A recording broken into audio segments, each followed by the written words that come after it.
Good morning, class. Today I'm going to go over with you your new assignment. You are going to create a landscape. First of all, if you're not done with the units, please finish the units. Units F, G, and H, make sure you look at the sideboard to see that. And if when you are done with that, I want you to, you can log on to the class website, go under computer applications, assignments, and then you're going to click on the landscape assignment, or the sub will also have it for you, but I'm going to go over that with you now. So you're going to create a landscape. You need to find a landscape image, Google Images, and the size requirement is going to be around 900 by 600 because I'm going to give you a slideshow and as the class, for the class, so it can't be too small. I'm going to go over with you in just a minute on how you can find out the size of your image, so just continue watching. You need to have in your original image no man-made objects, so no roads, no fences, no people, no cars. You can add all of those items in, but you're not to have those items in there when you start the image.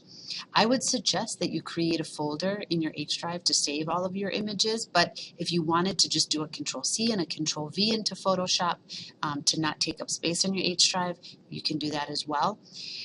You're going to have you're going to save your original image twice, a landscape 1, and this one you're not going to change. And then the landscape 2, you are going to change that one because we're going to show a before and after when you're all done with this project for everyone. It's going to be a before and after. You're going to add 10 images to the landscape image. Anything that is school appropriate. Make sure that there's, no reference to anything that would be inappropriate for school. So you can add roads, buildings, people, make sure they're clothed and dressed appropriately, animals, any kind of lakes, anything like that. Just make sure that they're appropriate. I don't want any cartoons. So you're making a realistic as if you were taking a picture of a scene. So this is how you're going to be graded. If you turn it into a cartoon-looking image, cartoon-ish, then you're not going to get a good grade on this. You will be graded on how well you edit your 10 images and if they look modified to fit inside that original image, or can I tell that they're photoshopped. Don't forget to add shadows because shadows are going to make it look realistic. So right here is a before and after of this field, and then the after is with the fence, the new sky, the tractor, the barn, even the lighting has changed slightly in the image as well, because that's going to be based upon the sky.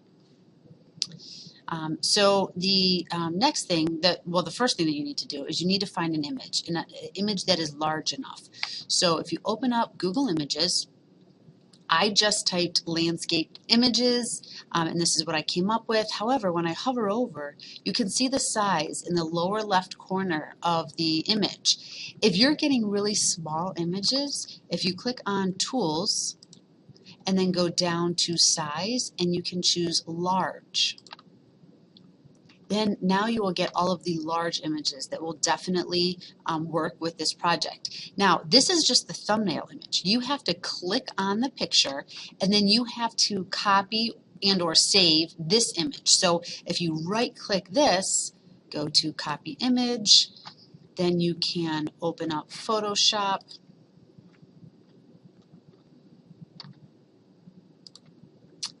Open up Photoshop here. Once I open up Photoshop, then I can do a File New, and it'll automatically read from the clipboard, so I won't have to create the size. Kind of slow.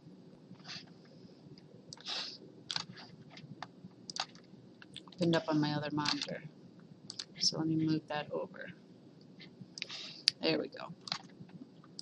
Okay, so now I copied from Google Images, right-click copy. I go into Photoshop, File, New.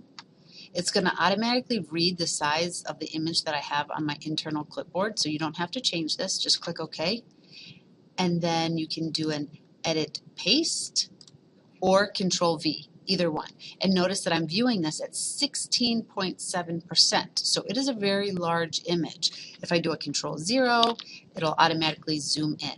So that's how you get the appropriate size for this project. This is very important. So if you don't have the correct size when you start this, then when you start adding your other objects, they're going to either look way too big or too small. So make sure that you follow my instructions in order to grab the correct size. It should definitely take you a couple days to work on this project. You're adding 10 images and you're adding shadows to there if necessary. Okay, make sure that you keep in mind if they're closer to the forefront of the image, they're going to be larger, and then in the back of the image, they're going to gradually get smaller. So make everything look realistic. And I should see you on Monday. Thank you. Bye-bye.